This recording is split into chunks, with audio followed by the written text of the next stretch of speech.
વાત કરતા હતા ગુસાઈ જઈને. હવે ગોપીનાથજીનું પ્રાગટ્ય અડેલમાં. આપણે અડેલ જઈએ તો એમના બેઠકજી છે સાઈડમાં, આપણે દર્શન કર્યા છે. એ કેવી કૃપા થઈ હતી કે આપણે ત્યાં ગયા, બરાબર સવારે પહોંચ્યા, બસ કરી હતી. બધાએ ગંગાજીમાં સ્નાન કરીને ગયા કે ઝારીજી ભરવા છે. તો ત્યારે ઉપર સશપીઠાધીશ્વર શ્યામ મનોહર બાબા પધાર્યા હતા.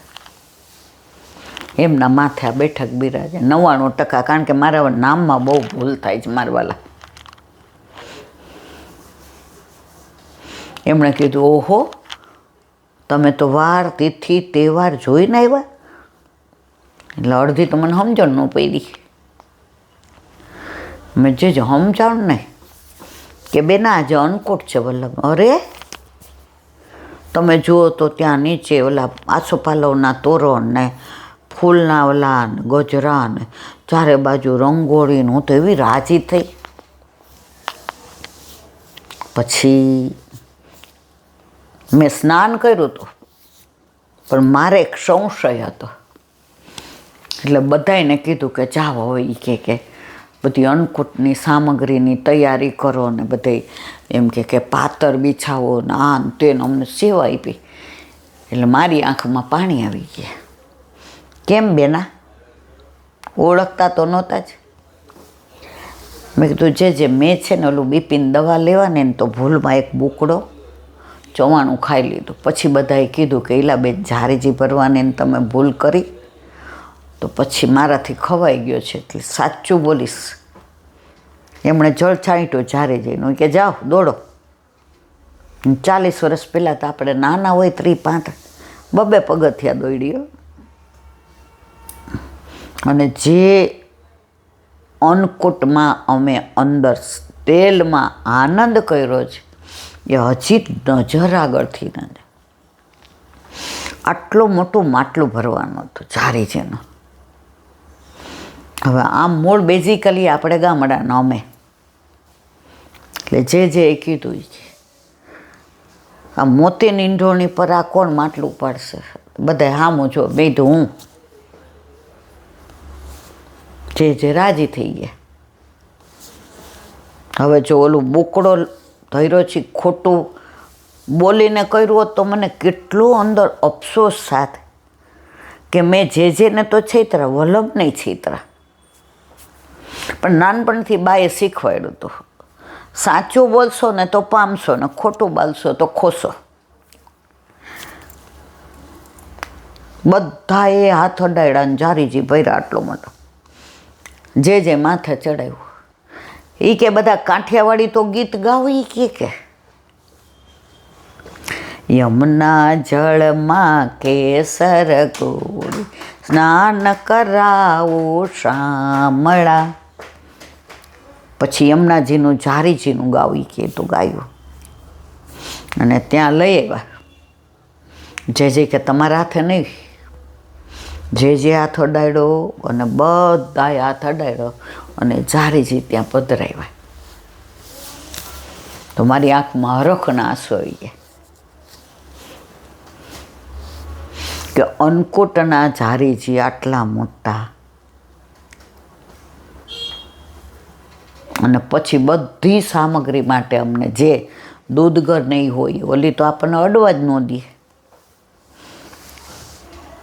પછી હળદરના નાની બધું એની અમે લાઈન નહીં કર્યું. અમને આમ ખબર પડી કે આ અન્નકૂટમાં કેવો આનંદ છે. હવે પછી ધર્યો એટલે કે હવે 1-1.5 કલાક પછી એટલે બધાએ ક્યાં આપણે ગંગાજીને બધું જોઈ આવીએ. ગયા એટલે આવ્યા એટલે પછી ભેગા રસોયા હતા. એટલે હવે રસોઈયાને એમ કે અન્નકૂટ છે એટલે કાંઈ કરવાનું ન હોય. એટલે એ બિચારા આનંદથી અમારી ભેગા આવ્યા.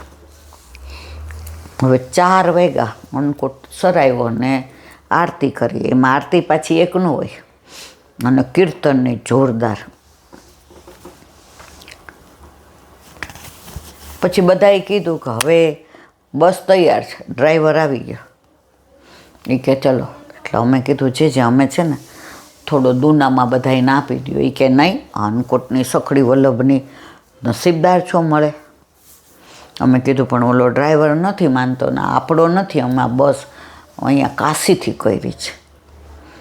એ કે માની જશે. તમે માનશો નહીં, આગળ બસ વળાવવા ગયા તો ઓલા ખાડામાં પડી. એણે બોલાવ્યું ઓલાને ને કાઢ્યું, ત્યાં સુધી અમે બધાએ ધરાઈને સખડી લઈ લીધી. પછી હું દોઢી. મેં તો હાલો ભાઈ, મને કે થાકીને ઠેત. મેં તો હાલો પ્રસાદ લઈ લ્યો એટલે થાક ઉતરી જશે.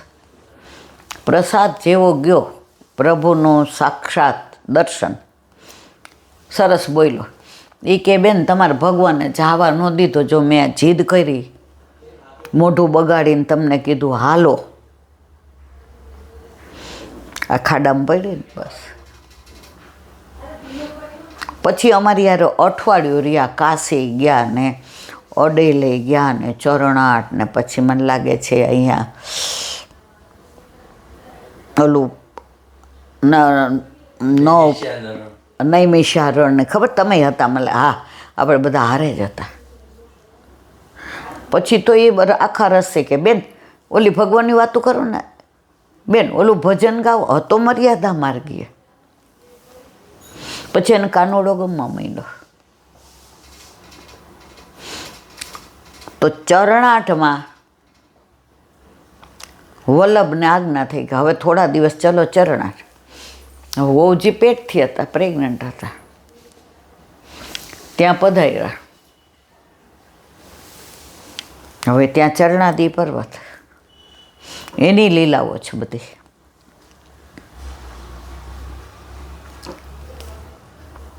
હવે સમય થયો કે હમણાં સમાચાર આવશે અંદરથી. બહાર બધા તૈયાર જ હતા, શેનાઈઓ ને મૃદંગ ને ઝાંઝ ને પખાવજ ને ગોરસ ને તમે જો તો સૂકા મેવા ને કંકુ ને કેસરના જળ ને નંદઘેર આનંદ કરવો. જાણ બધાને ખબર હતી કે લાલો જ આવવાનો છે. ત્યાં કાશીથી એક પંડિત આવ્યો, બટુક. હવે એ કાશીમાં સ્નાન કરવા ગયો, ગંગાજીમાં. તો લોટામાં એક સ્વરૂપ આવ્યું, પાછું પધરાવી દીધું. તમે 56 ભોગના આરોગનારા, અમારું કામ નહીં, અમને તો મળે તો ચકાચક કરીએ, નહીં તો જળ પીને આનંદ કરીએ, બિરાજો. બીજી વાર કર્યું તો બીજી વાર એ મારા વાલા, અમે બ્રાહ્મણ છીએ, મળે તો 2 વાર ને ન વળે તો અઠવાડિયું ભૂઈ ખાઈ રહીએ, પધારો. ત્રીજી વાર આવ્યા તો ગયા જ નહીં. કે તું મને લઈ જા. રોજ ચકાચકની જવાબદારી મારી. બ્રાહ્મણ તો રાજી થઈ ગયું કે હાલો મારા વાલા. પ્રભુ પધાર્યા. કયા પ્રભુ હતા? વિઠ્ઠલના છે, જે અત્યારે નાથદ્વારમાં બિરાજે, સામનેજી સહિત. હવે તો હજી તો પ્રભુ ઘરે પધારી પહેલાં તો યજમાનોને લાઈન લાગી. આ અહીંયા પધરાવું છું, આ ક્યાં મૂકવું, આ ક્યાં મૂકવું, આ ક્યાં, આ ક્યાં 56 ભોગ આરોગનારો બધી વ્યવસ્થા કરીને જ આવ્યો છે. એમ આપણા ઘરે ઠાકોરજી પધારે ને મારવાલા, એની બધી વ્યવસ્થા કરીને જ આવે છે. આપણે પુષ્ટ થઈને આવ્યા ત્યારે બીજાનું મંદિર લઈ આવ્યા હતા, આટલું યાદ છે. અને આપણે એવામાં જ રહેતા હતા, ચાલીમાં. મેં તો આ પ્રભુને કોકનું મંદિર ને આમાં તો અષાઢ મહિનાની છઠ. કઈ છઠ? કસુંબા છઠ. આજે પિત્ત ચડ્યો છે એટલે બોલવા આમ તકલીફ થાય છે. ઠાકોરજી પધાર્યા. અષાઢ સુદ ધનતેરસના દિવસે, સુદ નહીં વધ, કેવું મકાન, કેવું ફર્નિચર, મલબારી શાક ને, અને પ્રભુનું મંદિર કેવું સુંદર બરોડાવાળા વૈષ્ણવે સિદ્ધ કરી દીધું. પ્રભુ પધારે છે ત્યારે એની વ્યવસ્થા કરીને જ આવે છે.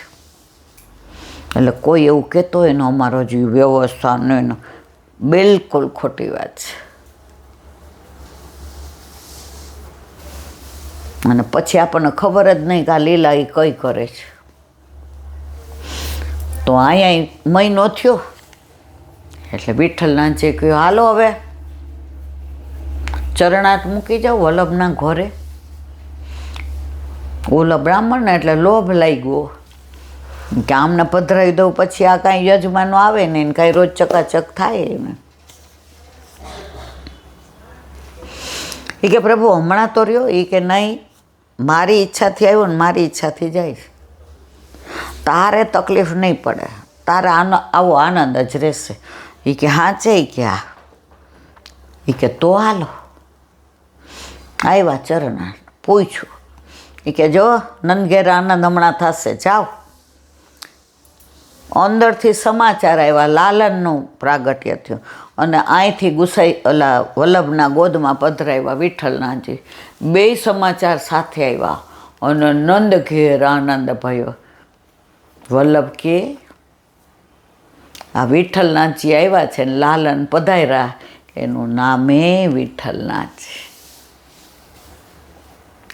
પુષ્ટિ માર્ગમાં ચમત્કાર નથી, હકીકત છે. આ કોઈ કપોળ કલ્પિત વાર્તા નથી કરતી, આ ગ્રંથના પ્રમાણ છે.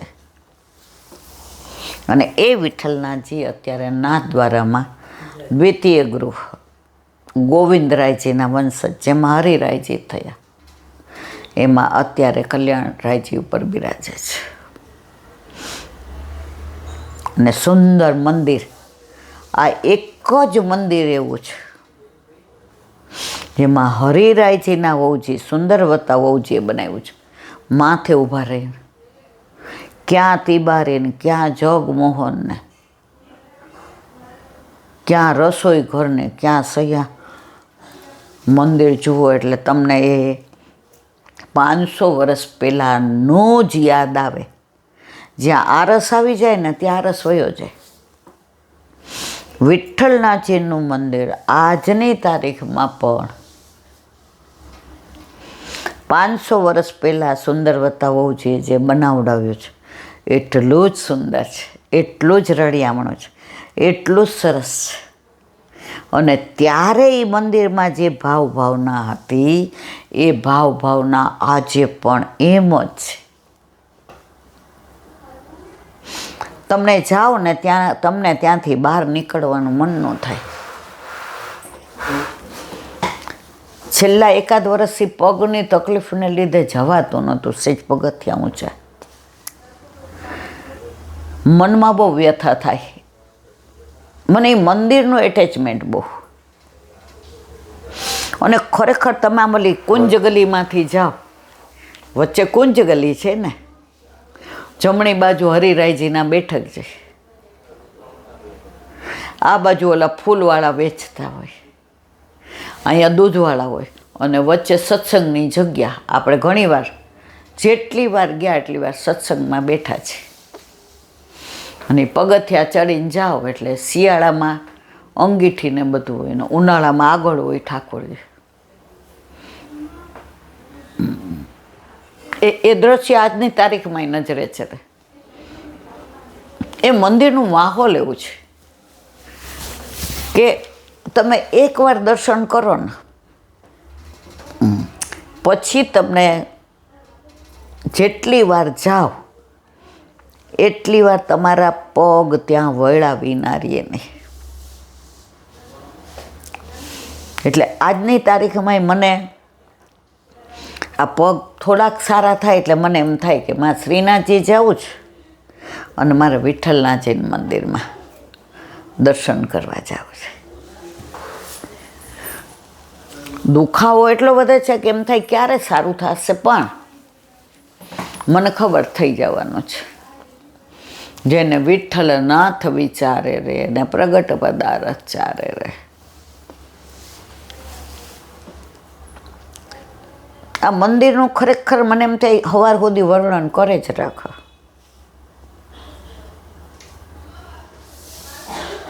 અંદર કીર્તનિયા ઊભા ઊભા કીર્તન કરતા હોય, અને જે કીર્તનની લઢણ હોય. અત્યારે પેલું શિયાળો છે એટલે બધી ગદેલો એવી સરસ આમ પેલી જૂનવાણી, એટલે હરિરાયજી યાદ આવે ને સુંદરવતા વહુજી યાદ આવે ને. એ અંગીઠી જૂના જમાના, અત્યારની નથી. અહીંયા અસારવામાં એ બધું જૂના જમાનાનું જ છે, અત્યારનું નથી. અત્યારના મંદિરો જે થયા છે નવા, એમાં બધું નવું છે, એટલે એ આરસમાં એ મારે કાંઈ કહેવું નથી. પણ આજે આપણા પુરાણા મંદિરો છે એ તમારા હૃદયમાં ભાવ ભરે. તમે ખાલી હો ને તો ભરાઈ જાય. તો મને આજની તારીખમાં વિઠ્ઠલનાથજી મંદિરમાં બહુ ગવાય. અને કાંકરોલી દ્વારકાધીશનું મંદિર,